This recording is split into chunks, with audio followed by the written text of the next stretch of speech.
السلام عليكم ورحمة الله.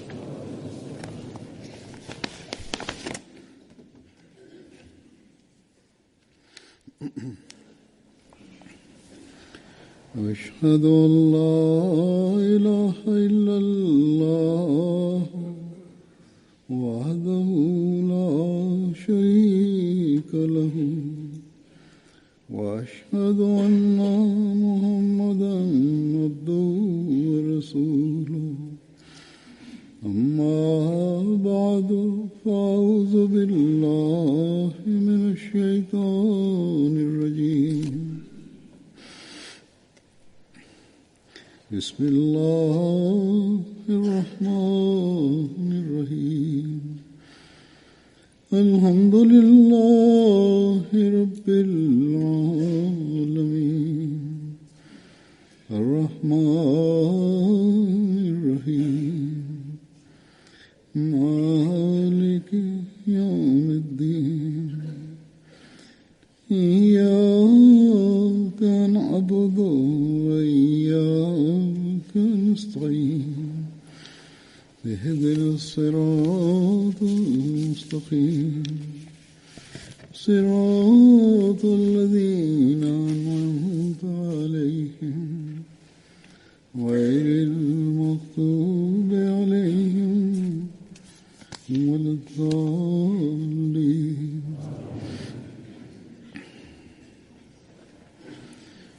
आजकल बदरी सहाबा का मैं जिक्र कर रहा हूँ.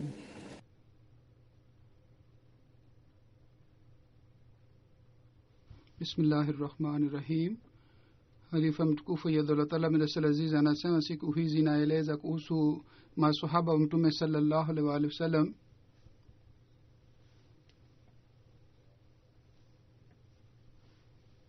Katika historia tunakuta maelezo ya maisha ya maswahaba hawa, lakini kuna maswahaba wengine ambao maelezo ya maisha yake hayapatikani. Lakini ikiwa maelezo hayapatikani, haina wasiwasi, kwa sababu wao walikuwa na sifa zao. Hata kama kuhusu maisha yao wameelezwa kidogo, lazima tunatakiwa tueleze kuhusu maisha yao. Leo nitaeleza kuhusu masahaba kadhaa. Miongoni mwa hawa ni wale ambao maelezo ya maisha yao ni kidogo sana. Kwanza kabisa ni Hadrat Subay bin Qais.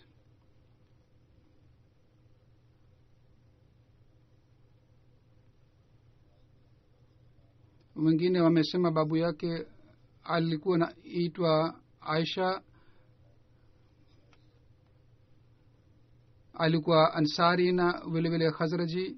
Alishiriki katika Badr na vita ya Uhud. Mama yake alikuwa anaitwa Khadija bint Amr bin Zaid.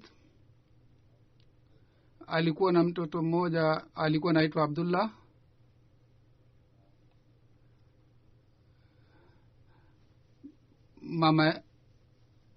Mama yake alikuwa katika kabila Judara na yeye alikuwa hana mtoto mwingine. Ubada bin Qais alikuwa ndugu yake.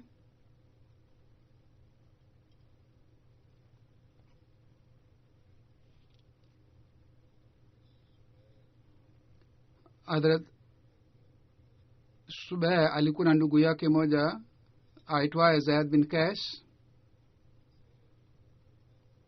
Kuna sahaba mwingine aitwaye Unais bin Qatada.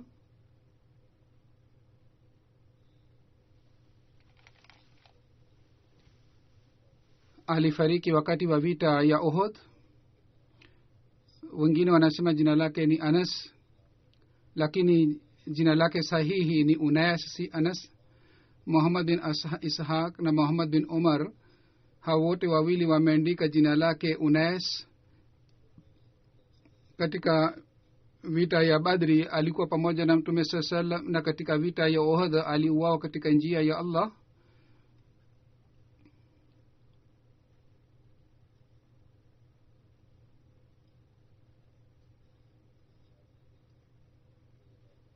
Alikuwa hana mtoto. Kuna riwaya moja Khansa binti Haram alikuwa mke wa Hazrat Unais wakati alipouawa. Kisha kuna sahaba mwingine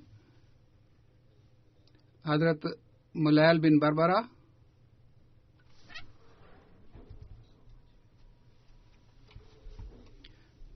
Kuhusu huyo sahaba pia kuna riwaya mbalimbali. Ibn Ishaq wameandika jina lake na Umar ameandika jina lake Mulail.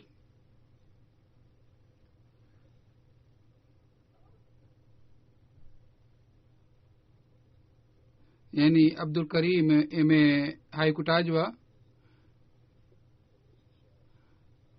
yeye pia alikuwa katika kabila la Banu Ajlan. Katika vita ya Badri na Uhud alishiriki pamoja na Mtume sallam.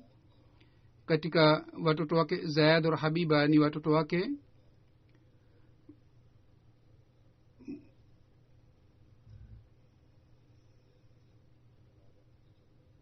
Hazrat Mulail hakupata watoto wengine.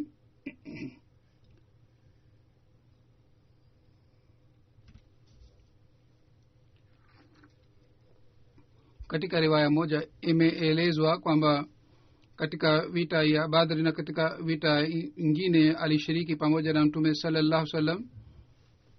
Kisha kuna sahaba mwingine Hazrat Naufal bin Abdullah bin Nazla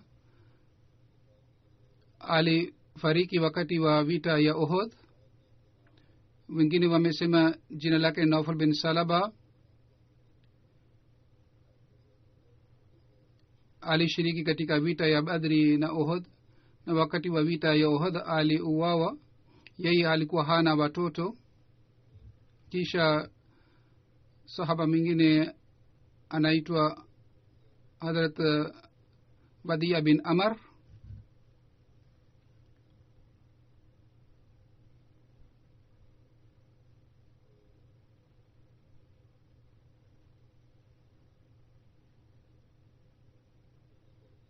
Ibn Kalbi ameandika Wadia bin Amr ni jina, amesema ni jina lake ilikuwa hili. Abu Mashra amesema jina lake Wafa bin Amr bin Jarad. Alikuwa katika kabila Banu Juhana.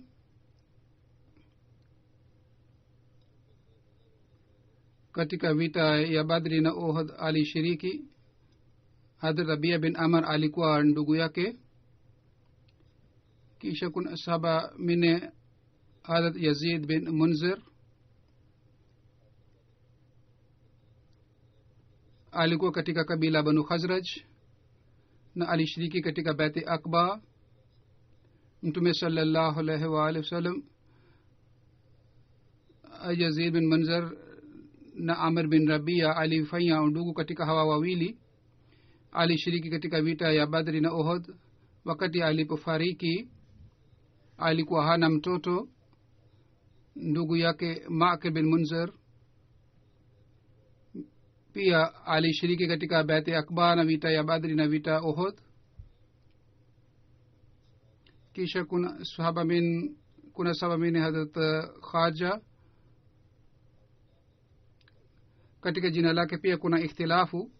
Ibn Ishaq wamesema jina lake lilikuwa Kharja bin Umayya. Musa bin Akba amesema jina lake lilikuwa Harsa bin Umayya. Waqidi wamesema jina lake alikuwa Hamza bin Umayya. kuhusu jina la baba yake pia kuna ikhtilafu. Wengine wamesema baba yake alikuwa anaitwa Jamera, lakini wote wanaafiki juu ya hii kwamba alikuwa katika kabila Ashja au walikuwa wenzao wa Banu Khazraj. Ndugu yake mmoja alishiriki katika ghazwa ya Badr. kisha Suraka bin Amr ni sahaba mwingine, alikuwa Ansari. Suraka bin Amr bin Atiya Ansari ni jina lake. jumadil awal tarehe 8 alifariki wakati wa vita ya Muatta. mama yake alikuwa naitwa Udala bint Qais. Hadrat Suraka alikuwa katika kabila la Ansar liitwalo Banu Najjar. kuhusu kusilimu kwake kuna ikhtilafu. Wengine wanasema kabla ya kuhamia kwa mtume saa salam alisilimu, na wengine wanasema wakati mtume saa salam alipohamia Madina wakati ule yeye alisilimu. mtume sallallahu alaihi wa alihi wasallam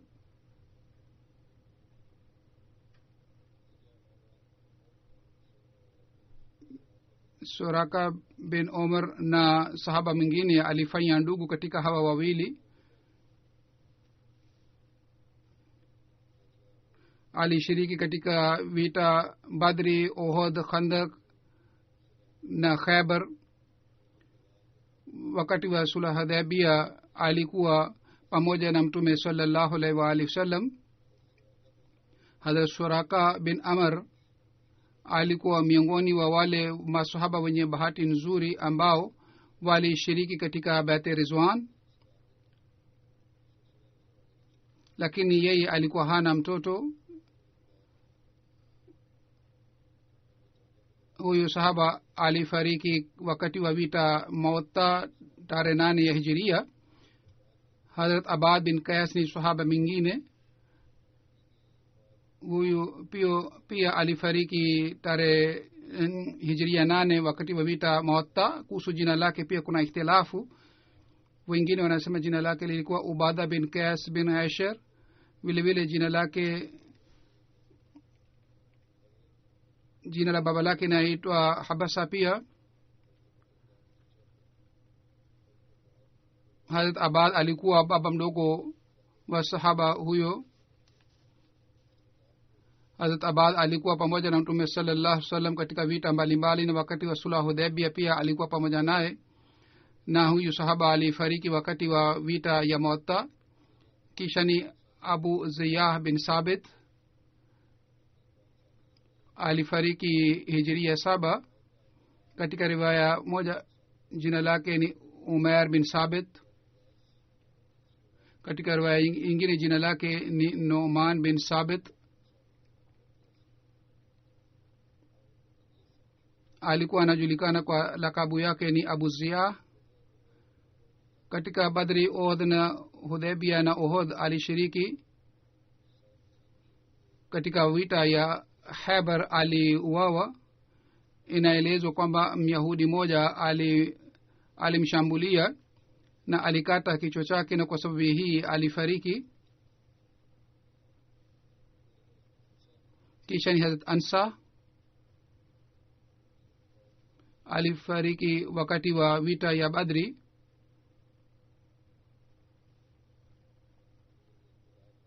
lakini kuna ikhtilafu kuhusu kufariki kwake. wengine wanasema wakati wa Khalifa Abubakar alikuwa hai, wakati wa khalifa wake alikuwa hai. alikuwa mtumwa mtume sasa aliachwa uhuru. jina lake lilikuwa Ansa, na jina lake Abu Ansa pia inakuja. na wengine wanasema lakabu yake ilikuwa Abu Masruh. Hazrat Anasa wakati Islam ilipokuja alisilimu. wakati mtume sasa alipohamia Madina yeye pia alihamia. madamu alikuwa hai alikuwa akimhudumia mtume sallallahu alaihi wa alihi wasallam. alikuwa mtiifu kiasi hiki. kuhusu yeye riwaya inapatikana kwamba wakati alipokuwa akikaa, wakati ule pia alikuwa akikaa baada ya kuchukua ruhusa kutoka kwa mtume sallam. wakati vita ya Badri alikuwa pamoja na mtume sallallahu alaihi wa alihi wasallam. kisha Hazrat Abu Kabsha Sulaim ni sahaba mwingine wa mtume sallallahu alaihi wasallam. lakabu yake ni Abu Kabsha, na yeye alifariki wakati wa uhalifa wa Hazrat Umar. wengine wanasema jina lake lilikuwa Salama, si Abu Kabsha. alikuwa mtumwa wa mtume sallallahu alayhi wasallam ambaye aliachwa huru. Alikuwa sahaba wa Badri.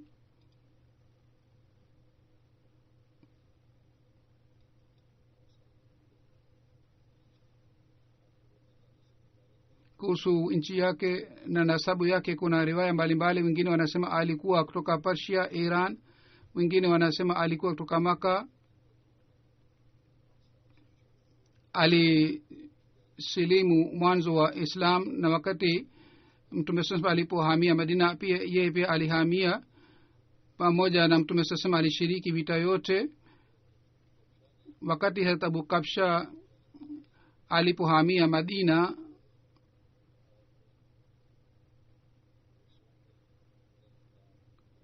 alikaa kwa Hazrat Kulsum bin al-Hadam,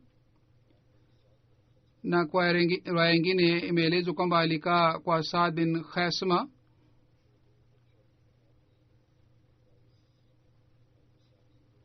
Tarehe 22 Jamadi Thani Hazrat Abu Kabsha alifariki. Kisha ni Hazrat Marsad bin Abi Marsad alifariki Safar 3 Hijria katika sehemu ya Raji. Alikuwa sahaba aliyeshiriki vita ya Badri. Alikuwa halifa Hazrat Hamza bin Abdul Muttalib, na alishiriki pamoja na baba yake katika vita ya Badri. Katika mwanzo wa Islam alipata bahati ya kusilimu. Kabla ya vita ya Badri alihamia Madina. Mtume sallallahu alayhi wasallam alijenga udugu wake na Aus bin Samit. Alimfanya kuwa ndugu wa Aus bin Samit. Vita ya Badri alipanda juu ya farasi. Ibn Ishaq ameandika Hazrat Marsad radhiyallahu ta'ala anhu alikuwa kiongozi wa masahaba wa mtume sallallahu alaihi wasallam ambao walitumwa na mtume sallallahu alaihi wasallam katika Raji, na tukio hili lilitokea katika tarehe 3 ya Safar. Kuuawa kwake ilitokea hivi kwamba Banu Azal na Kara walisema wao wamesilimu, na kwa kujionyesha wao wamekuwa Waislamu walimuomba mtume sallallahu alaihi wasallam wapewe walimu kadhaa. Mtume sallallahu alaihi wasallam kwa ombi lao alimtuma Hazrat Marsad au Hazrat Asim. Kuna ikhtilafu kwamba katika hawa wawili walitumwa, na miongoni hawa wawili mmoja alikuwa kiongozi wa masahaba hawa waliotumwa. Hawa masahaba walipofika katika sehemu ya Raji, wale maadui wakaja na upanga na wakasema, sisi hatutaki kuwaua, lakini sisi kwa badala yenu tunataka kupata mali kutoka kwa watu wa Makka, na sisi tunaahidi kwamba hatutawaua. Kwa kusikia hii Hazrat Marsad radhiyallahu ta'ala anhu na Khalid radhiyallahu anhu na Asim radhiyallahu anhu wote watatu wakasema, sisi hatuamini ahadi yenu. Kwa hiyo wote wakaanza kupigana nao na hivi waliuawa.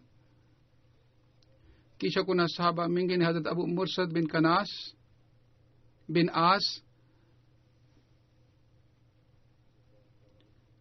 Hijria 12 alifariki. Wengine wanasema lakabu yake ilikuwa Ibn Hisam. Alikuwa mwenyeji wa Syria. Katika mwanzo wa Islam alipata bahati ya kusilimu. Alipopewa ruhusa ya kuhama ilipotolewa, alihamia Madina. Mtume sallallahu alayhi wasallam alifanya ndugu yake Hazrat Abada bin Samit. Wakati Abu Mursad na ndugu yake na mtoto wake Mursad wote wawili walipohamia Madina, wote walikaa kwa Hazrat Kulsum bin Hadam. Wengine wanasema walikaa kwa Hazrat Saad bin Hasam. Abu Mursad alishiriki vita yote pamoja na Mtume sallallahu alaihi wasallam. Hazrat Abu Mursad ana sifa hii katika historia kwamba Hazrat Hatib bin Abi Balta kabla ya ushindi wa Makka, kwa ajili ya ulinzi wa watoto wake, waliandika barua, walituma barua kule Makka ili wajue kwamba Mtume sallallahu alaihi wasallam anaandaa. Mtume sallallahu alaihi wasallam alijua kuhusu habari yake. Mtume sallallahu alaihi wasallam alituma masahaba watatu kwa yule mwanamke ambaye alikuwa anachukua barua. Miongoni wa hawa walitumwa. mmoja wao alikuwa Hazrat Abu Murshad. Hazrat Ali anasimulia mtume sallallahu alaihi wasallam alinituma mimi na Abu Murshad na Ghanwa na Zubair, na sisi tulikuwa na farasi. Tulipanda juu ya farasi. Mtume sasam alisema muende mpaka mtakapofika katika Roza Khakh. Kule mtakuta mwanamke katika washirikina ambaye anaye barua aliyopewa kutoka kwa Hatib bin Balta. Amesimulia hadithi moja kutoka kwa mtume sallam. Anasema nilimsikia mtume sallallahu alaihi wasallam akisema, msikae juu ya makaburi wala msisali swala zenu kwa kuelekea makaburi.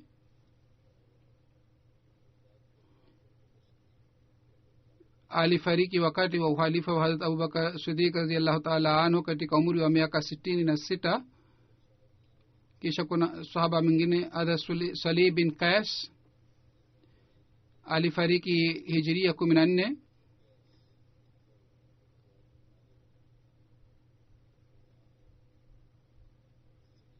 Hazrat Salih bin Qais Abu Sarma wote wawili baada ya kusilimu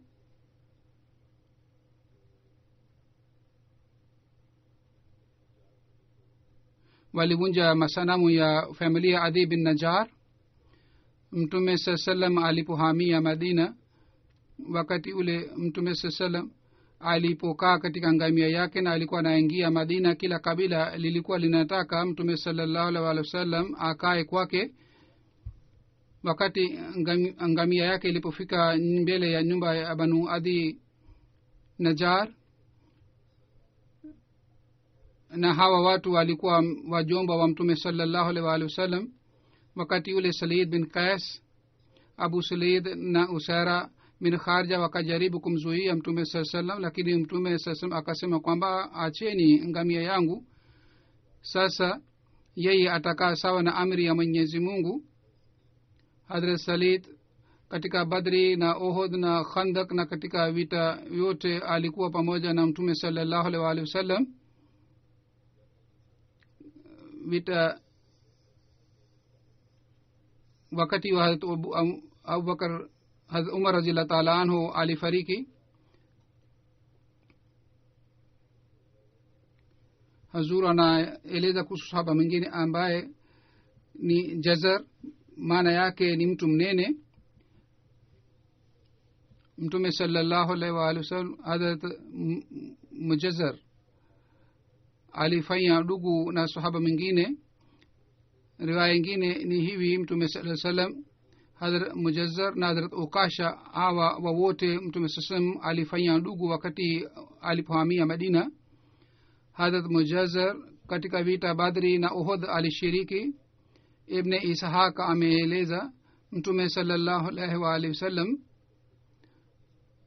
aliwazuia wasimue Abu Bakhtari kwa sababu katika Maka huyu mtu aliwazuia watu wasimsumbue mtume sallallahu alaihi wasallam. Kwa hiyo mtume sallallahu alaihi wasallam alisema huyu mtu asiuawe, na yeye pia alikuwa hamsumbui mtume sallallahu alaihi wasallam. Alipokuwa Maka alikuwa miongoni mwa wale watu ambao walifanya ahadi kinyume na Banu Hashim.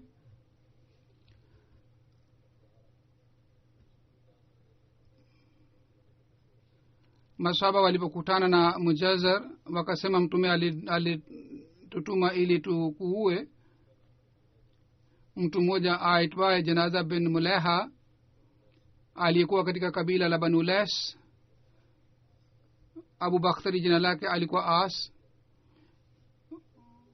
Hazrat Mujazzar akasema, sisi hatutaacha mwenzako, sisi lazima tutamwacha. Mtume amesema sisi tukuwe wewe tu. Abu Mujazzar akasema, tukiuawa basi ni vizuri tuuawe sisi sote wawili. Mimi sitaki kwamba watu waseme mimi kwa sababu ya uhai yangu nimeacha ndugu yangu. Kwa hiyo yeye akawa tayari kupigana na wale maswahaba. katika vita Abu Mujazzar akaamua mwenzake. Abu Mujazzar alimjia Mtume sallallahu alayhi wasallam akasema, wallahi mimi nilimwambia kwamba yeye arekebishe hali yake, mimi ningemleta kwako, lakini yeye hakuridhika na hatimaye yeye alipingana nami, hatimaye mimi nilimuua. Hazrat Abu Mujazzar watoto wake walikuwa kiishi Madina na Baghdad.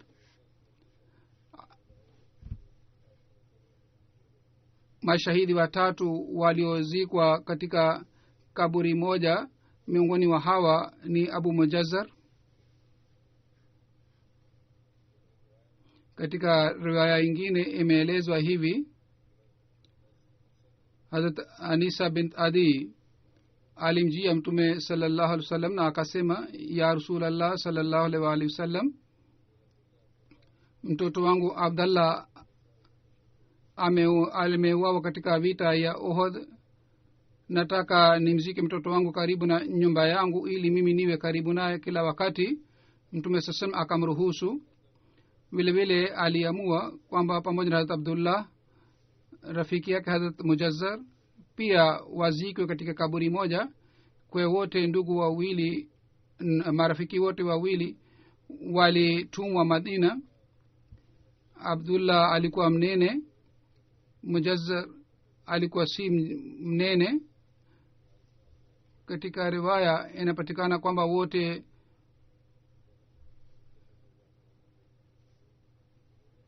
walitolewa katika ngamia. Mtume sallallahu alaihi wasallam akasema kwamba wote wawili kwa sababu ya amali sawa wamekuwa sawa, ingawa kwa kidhahiri moja ni mnene.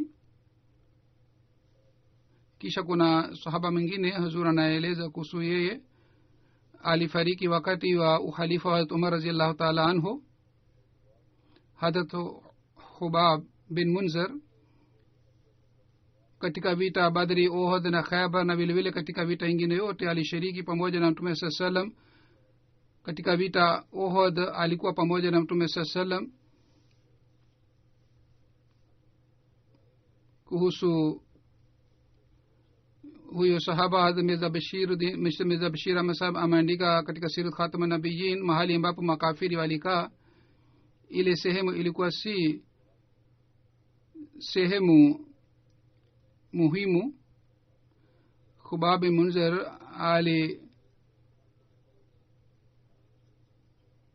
alimuuliza Mtume sallallahu alaihi wasallam, je, kwa ufunuo wa Mwenyezi Mungu umechagua sehemu hii au kwa sababu ya ile hila ya vita umechagua hii? Mtume sallallahu akasema, hakuna amri ya Mwenyezi Mungu, ikiwa wewe unataka kunishauri basi unishauri. Hazrat Khubab bin Munzir akasema, basi mimi naona kwamba sehemu hii si nzuri ambapo tukae, ni vizuri sisi tuende mbele na sisi tukae karibu na chemchem. Mimi najua sehemu ile ya chemchem maji yake ni tamu, na kwa kawaida maji yanakuwa mengi sana. Mtume sallallahu alaihi wasallam akapenda ushauri wake, na kwa sababu makafiri walikuwa bado mbali na chemchem ilikuwa bado wazi, kwa hiyo Mtume sallallahu alaihi wasallam pamoja na masahaba zake wakakaa karibu na chemchem. Na kama iliyoelezwa ndani ya Qur'ani tukufu, wakati ule katika chemchem maji yalikuwa si sana na masahaba walikuwa na shida ya maji. Hivyo ndivyo ilikuwa hii pia, kwamba upande mmoja wa bonde ambapo Waislamu walikaa sehemu ile ilikuwa si nzuri, ilikuwa yenye mchanga. Kisha baadaye ilitokea fadhila za Mwenyezi Mungu kwamba mvua ikanyesha na Waislamu wakapata nafasi kwamba wakachimba visima na wakakusanya maji, na vile vile mchanga pia ukawa imara. Na upande mwingine mahali ambapo makafiri walikuwa nakaa ilikuwa matope na maji pia yakawa mchafu. Kwa sababu hii makafiri wakapata shida. Hazrat Ibn Abbas anasimulia, Hazrat Jibril alimjia Mtume sallallahu alaihi wasallam akasema kwamba ushauri huu ni mzuri ambao umetolewa na Hazrat Khubab bin Munzir. Mtume sallallahu alaihi wasallam akasema, Hubab, wewe umetupatia ushauri mzuri sana katika vita ya Badri. Hazrat Khubab Munzir alishika bendera. Umri wa Khubab ilikuwa miaka 33 aliposhiriki katika vita ya Badri. kuhusu yeye Hazrat Mirza Bashiruddin Mahmud Mirza Bashir ameandika,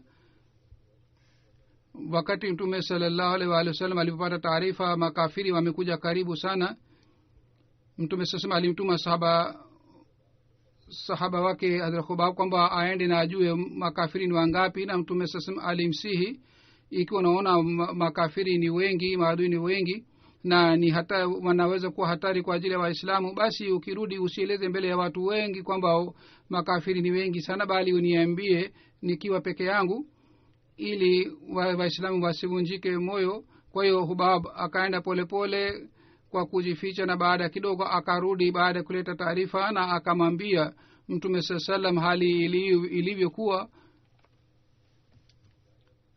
Yahya bin Saad anasimulia, Mtume sallallahu alaihi wasallam wakati wa Banu Qurayza na Banu Nazir alipochukua ushauri kutoka kwa watu, Hazrat Khubab akasimama na akasema, mimi natoa rai hii, ushauri huu kwamba sisi tukae karibu na makafiri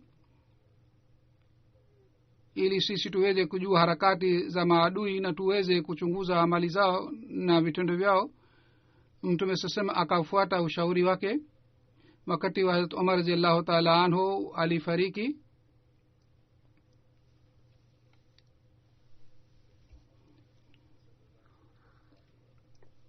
wakati Mtume sallallahu alaihi wasallam alipofariki,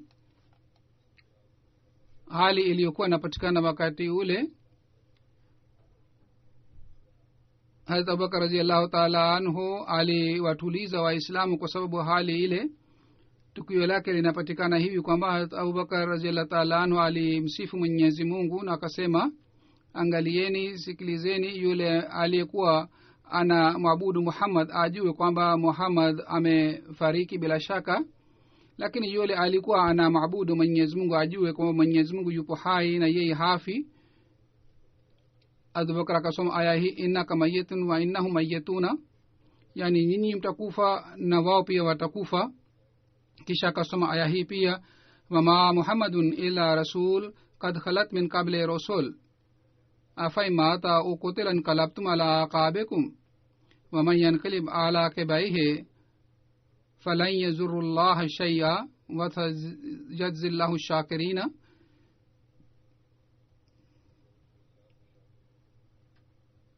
Yani Muhammad sallam si ila ni mtume, kabla yake mitume wote wamefariki.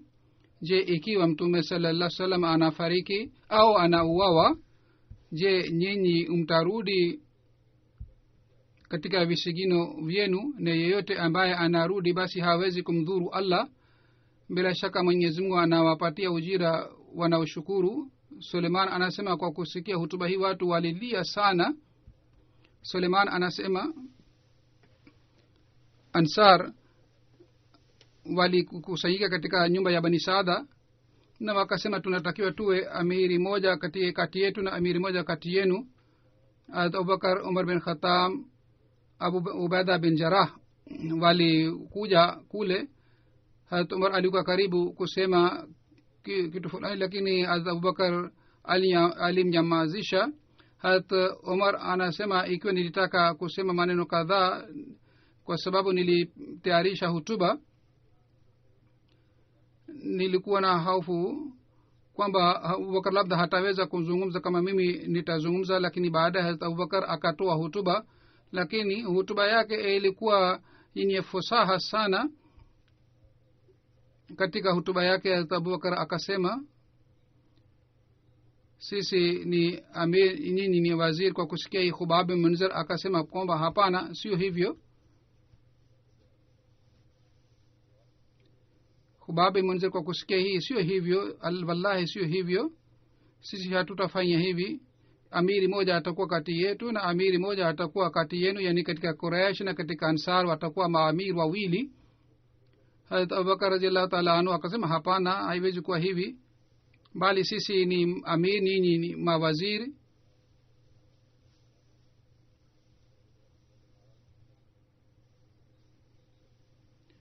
kwa sababu Quraysh ni Waarabu wa zamani, kwa hiyo mfanye bayati Umar au Abu Ubaida. Hazrat Umar akasema hapana, sisi tunataka tufanye bayati yako, wewe ni kiongozi wetu na wewe ni mbora zaidi kuliko sisi, na wewe ulikuwa mpendwa zaidi wa Mtume sallallahu alaihi wasallam. Kwa kusikia hii Umar akashika mkono wa Abubakar na akafanya bayati yake, na watu walikuwa pale wakafanya bayati Hazrat Abubakar. Hazrat Hubab bin Munzir anasimulia Hazrat Jibril alayhi salam alimjia Mtume sallallahu alaihi wasallam na akasema, unachagua kitu gani katika mambo mawili? Moja ni kwamba ukae pamoja na maswahaba zako, na kitu kingine ni kwamba urudi kwa Mwenyezi Mungu na upate pepo ambayo Mungu amekuahidi. Vile vile amekuahidi kitu cha ambacho ni maburudisho ya macho. Maswahaba, Mtume sasa akachukua ushauri kutoka kwa maswahaba wakasema, sisi tunapenda zaidi kwamba ubaki kati yetu na utuelezee kuhusu udhaifu wa maadui, na umombe Mwenyezi Mungu atusaidie dhidi ya maadui wetu, na vile vile utuambie kuhusu habari za bingu. Mtume sallallahu alaihi wasallam kwa kusikia ushauri huu, kwa kumwona Hubab bin Munzir kwamba kwa nini umekaa kimya, husemi kitu chochote, anasema mimi nikasema, ewe Mtume wa Allah, yoyote Mungu amependa kwa ajili yako basi wewe uchague ile. Mtume sallallahu alaihi wasallam alipendelea sana ushauri wangu. Kisha kuna sahaba mwingine, huyu alikuwa Ansari, alifariki wakati wa uamiri wa Hazrat Amir Muawiya. Hazrat Rifa ni jina lake, Hazrat Rifa bin Rafi ni jina lake. Lakabu yake ni Abu Muaz, mama yake ni Umme Malik. Alikuwa dada wa Abdullah bin Ubay bin Sulul, alikuwa kiongozi wa nafiki. Alishiriki Bai'at Akba, Badr, Uhud, Bai'at Ridwan, na katika vita yote alikuwa pamoja na Mtume sallallahu alaihi wasallam. Alikuwa na ndugu wawili, Khalad bin Rafi na Rafi. Hawa pia walishiriki katika vita Badri. Hazrat Maaz kutoka kwa baba Rifa bin Rafi amesimulia, na baba yake alikuwa katika masahaba walioshiriki Badri, kwamba yeye alisema Jibril alimjia Mtume sallallahu alaihi wasallam kwamba wewe unawapatia daraja gani masahaba wa Badri. Mtume sallallahu alaihi wasallam akasema kwamba hawa ni Waislamu wazuri sana, au alisema maneno kama haya. Jibril akasema, hivi ndio wale malaika pia ni wabora ambao walishiriki katika vita ya Badri. Riwaya hii inapatikana katika Bukhari. Malaika walishiriki namna gani katika vita ya Badri? Kuhusu hii Sayyid Zainul Abidin Shah Sahib katika maelezo ya Bukhari ameandika namna gani malaika walishiriki katika vita ya Badri. Amesema Mwenyezi Mungu amesema ndani ya Qur'ani tukufu, iz yuhi rabbuka lilmalaikati anni ma'akum fasabitu allazina amanu saulki fi qulubi allazina kafaru ru'ba fajribu fawqa al'anaki wajribu minhum kulla banan. Yani wakati ule Mungu alikuwa anawafunulia malaika kwamba mimi nipo pamoja nanyi, basi muwaimarishe waaminio, basi enyi waaminio muwashambulie wale makafiri. Zarbul anak na zarbul rikab, zarbu kulla banan, maana yake ni kwamba mashambulio makubwa sana.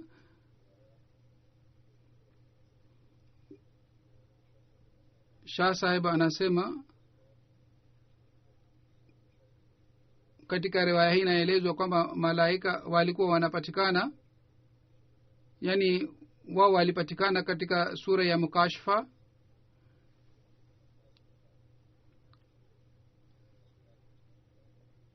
Na vita hali yake pia ni sawa na hali ya malaika, kwa sababu malaika hawakushika silaha. Mtume sallallahu alaihi wasallam pia aliwashuhudia malaika, na maswahaba pia walishuhudia malaika, walikuwepo pale.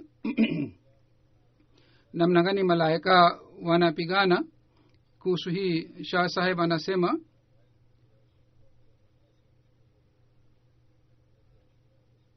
viongozi wa makafiri walipata hasira sana, na kwa sababu ya hii vita ilitokea, na viongozi wa makafiri waliuawa.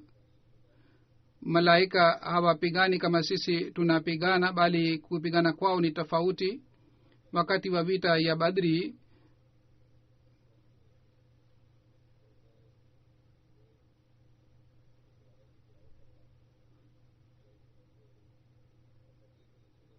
kukaa kwa makafiri juu ya mlima na kukaa kwa Mtume sallallahu alaihi wasallam katika bonde, na vile vile maswahaba walikuwa kidogo, kwa hiyo walifichika kutoka kwa maadui na kuonyesha kwa mvua na kupigwa kwa maswahaba mkuki vizuri, mishale mzuri, na kufanya kazi yake vizuri, na kuwapatia maswahaba uimara. Na maadui walikuwa na huzuni na walikuwa na wasiwasi. Hali hizi zote zinathibitisha kwamba malaika walikuwa wanapigana, walikuwa pamoja na Waislamu. Na Mwenyezi Mungu alimfunulia Mtume sallallahu alaihi wasallam, istastaghisuna rabbakum fastajaba lakum anni mumiddukum bi alfi min almalaikati murdifina. Yani kumbukeni wakati ambamo ulikuwa unamuomba Mwenyezi Mungu msaada, wakati ule Mungu alipokea maombi yako na alisema mimi nitawasaidieni katika malaika maelfu na maelfu. Kisha anaandika kwamba maombi ya Mtume sallallahu alaihi wasallam yalipokelewa. Matukio yaliyopatikana kule wakati wa vita yanathibitisha malaika walikuwepo pale. Ni nani ambaye alimdinda Mtume sallallahu alaihi wasallam katika hatari sana? Lazima walikuwa malaika walikuwepo pale. Ni nani ambaye alimtoa Mtume sallallahu alaihi wasallam kutoka Maka? Ni nani ambaye aliwalinda? Kisha ni nani ambaye alimlinda Mtume sallallahu alaihi wasallam katika pango? Ni nani ambaye alimfikisha Mtume sallallahu alaihi wasallam Madina bila wasiwasi, ambapo baadaye Madina ilikuwa makao makuu ya Waislamu? Lazima walikuwa maswahaba.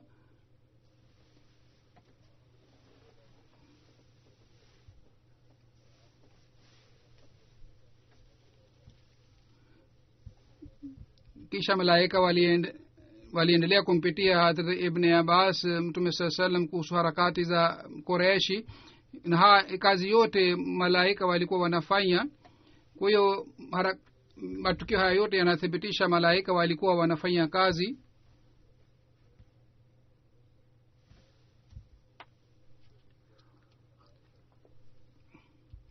Anni mumiddukum min almalaikati murdifin, ni matukio haya ni tafsiri ya aya hii. Shah Saheb anasema zaidi,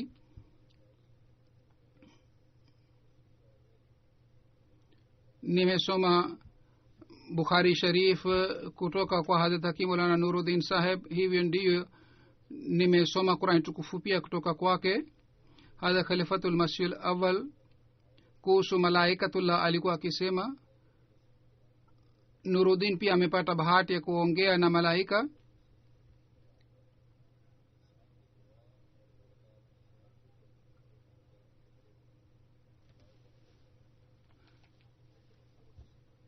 Kwa ajili ya masikio na kwa ajili ya kumacho na kwa ajili ya kuongea na kwa ajili ya akina ushauri, kwa ajili mambo haya yote malaika wapo. Ikiwa msaada Mwenyezi Mungu haupatikani kwa ajili ya kusaidia viungo hivi, basi viungo hivi vyote vinaenda bure. yaani kwa msaada wa Mwenyezi Mungu sehemu hizi zote zinafanya kazi.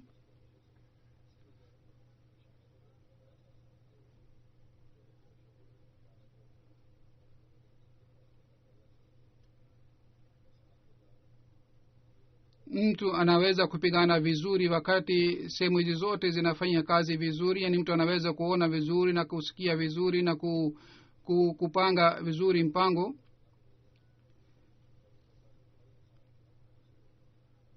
Na sawa na hali ya kila mtu, malaika wanaungana na kila mtu. katika vita ya Badri idadi yao ilikuwa 3,000 na wakati vita Uhud walikuwa 5,000. Tofauti hii ilikuwa sawa na hali ya wakati ule. Wakati vita ya Badri waislamu walikuwa kidogo, na katika vita ya Uhud makafiri walikuwa wengi sana. Sawa na hali ile, idadi ya malaika ilikuja kuwasaidia waislamu, na msaada huwa malaika inakuwa chini ya sifa ya al-aziz al-hakim ya Mwenyezi Mungu.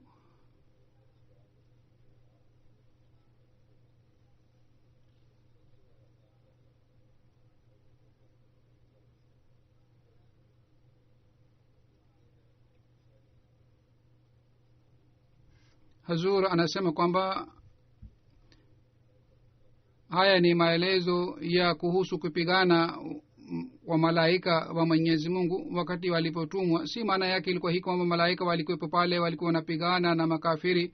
Hata wengine wanasema kwamba wale waliouawa na malaika walikuwa wanatambuliwa tofauti na wale watu ambao waliouawa na maswahaba. Kitu hiki si sahihi. Uhakika ukweli ni kwamba kuwaongoza, kazi ya malaika ni kuwaongoza waislamu maswahaba vizuri, na hivi malaika walipigana. Hazrat Yahya kutoka kwa Muaz bin Rafi amesimulia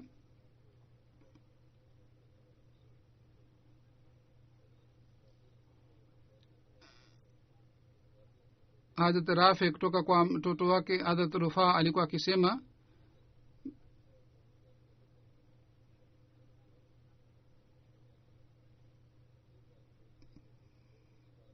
kwamba kitu hiki ni kikubwa sana kwangu na ni chenye heshima sana kwangu. Kwamba nilishiriki katika vita ya Badri, na hii ni furaha kubwa zaidi kuliko kushiriki katika Bait Uqba. Hazrat Rifa bin Rafi katika vita Jamal na Safina alikuwa pamoja na Hazrat Ali. Katika riwaya moja inapatikana wakati Abu Talha na Zubair bin Basra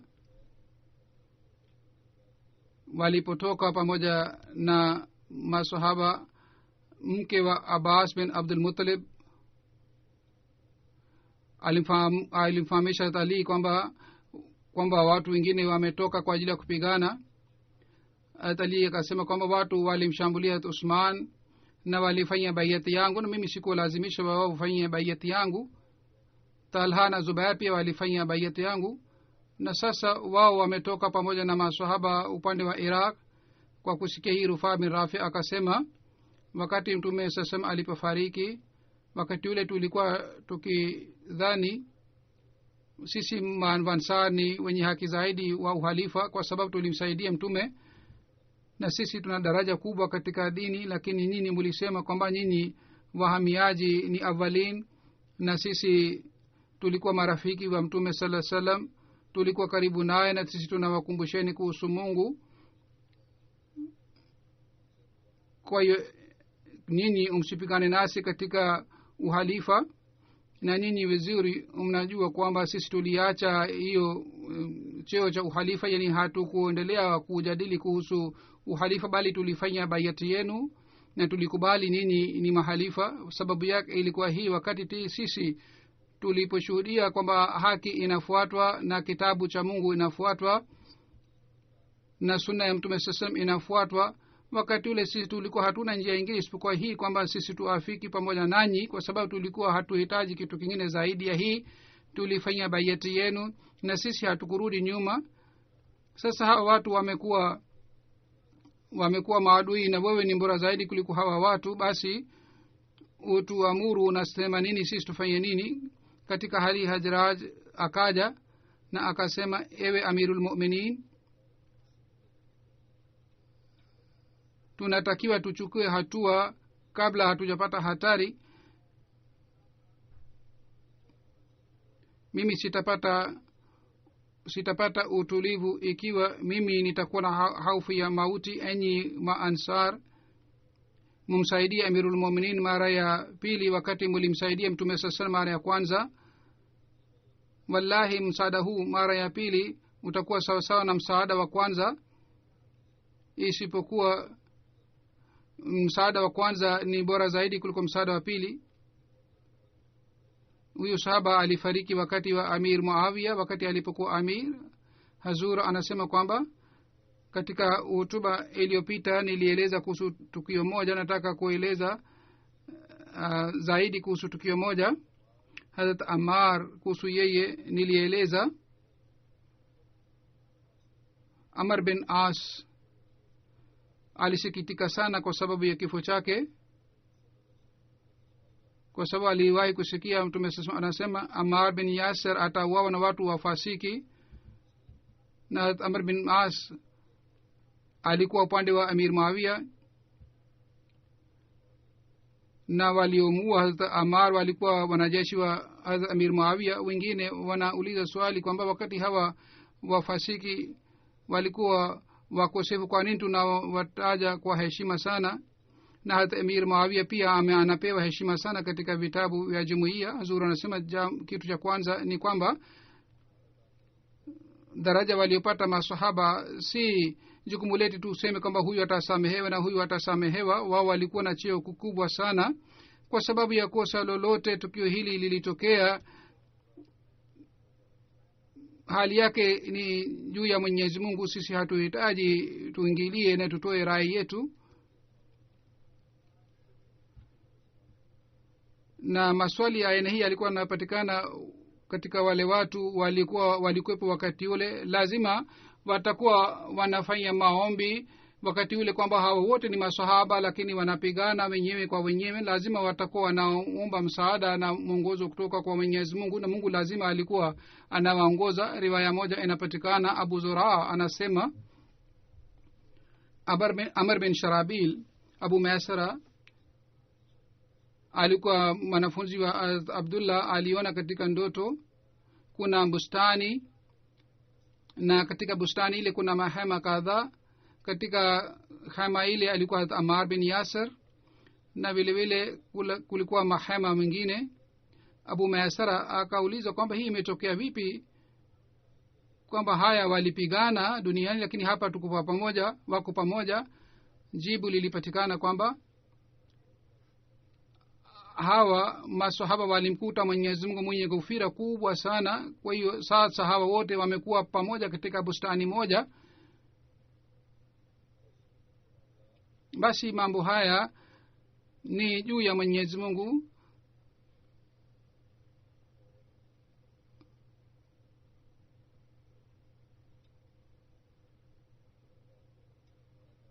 Si jukumu letu kwamba sisi tuanze kuzungumza kuhusu hali iliyokuwa wakati ule. Kwa sababu ya kuzungumza mambo haya ya aina hii, ikhtilafu iliendelea kupatikana katika mioyo ya watu na mfarakano ulianza kupatikana, na matokeo yake sisi tunashuhudia mpaka leo. Kwa hiyo mambo haya ni mfunzo kwa ajili yetu kwamba sisi badala ya kuzungumza kuhusu mambo haya yaliyotokea katika historia bali tuwe juu ya uadilifu. Wakati fulani kwa kumpitia Muslim Maud radhiyallahu ta'ala anhu nilieleza tukio la Hazrat Amir Muawiya. Mtu mmoja aliniandikia kwamba yeye alikuwa bagi na mfasiki na alikuwa kiongozi wa fasiki. Kwa nini unataja jina lake kwa heshima sana? Hazur anasema kwa ajili ya huyu mtu pia nijibu riwaya hii ya ndoto kwamba ghufira, msamaha na Mwenyezi Mungu ni pana sana. Sisi tunatakiwa tuangalie vitendo vyetu na turekebishe hali zetu. Tusizungumze kuhusu masahaba wa zamani na badala ya kufikiria kuhusu masahaba wale wa zamani. Sayyidina alayhi salatu wasalam pia amemsifu Amir Muawiya mara kadhaa. Kwa hiyo sisi pia tunatakiwa tusitoe shauri yetu na maoni yetu kuhusu makosa ya hawa, bali tunatakiwa tupate mafunzo kutoka kwa hawa. Kuhusu Amir Muawiya anapatikana riwaya hii pia, wakati yeye alikuwa anapigana na Hazrat Ali radhiyallahu ta'ala anhu, ikhtilafu ilipozidi, wakati ule mfalme mmoja Mkristo alisema Waislamu ni wadhaifu, sasa lazima tushambulie Amir Muawiya. Alipojua hali ile akasema, ikiwa wewe unafikiria kwamba sisi tunapigana wenyewe kwa wenyewe, kwa hiyo tumekuwa dhaifu, ikiwa wewe unatushambulia sisi Waislamu,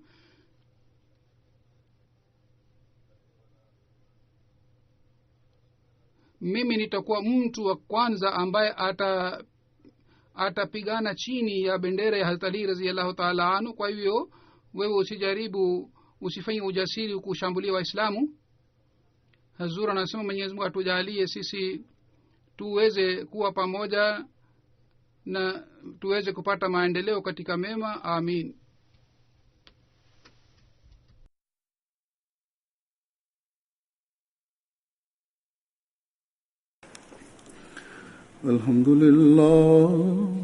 Alhamdulillah nahmaduhu wa nasta'inuhu wa nastaghfiruh wa nu'minu bihi wa natawakkalu alayhi wa na'udhu billahi min shururi anfusina wa min sayyiati a'malina.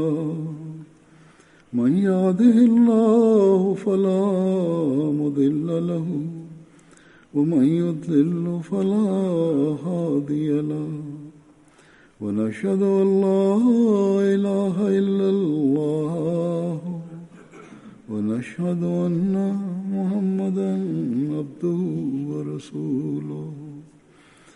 عباد الله رحمكم الله، إن الله يأمر بالعدل والإحسان وإيتاء ذي القربى وينهى عن الفحشاء والمنكر والبغي يعظكم لعلكم تذكرون.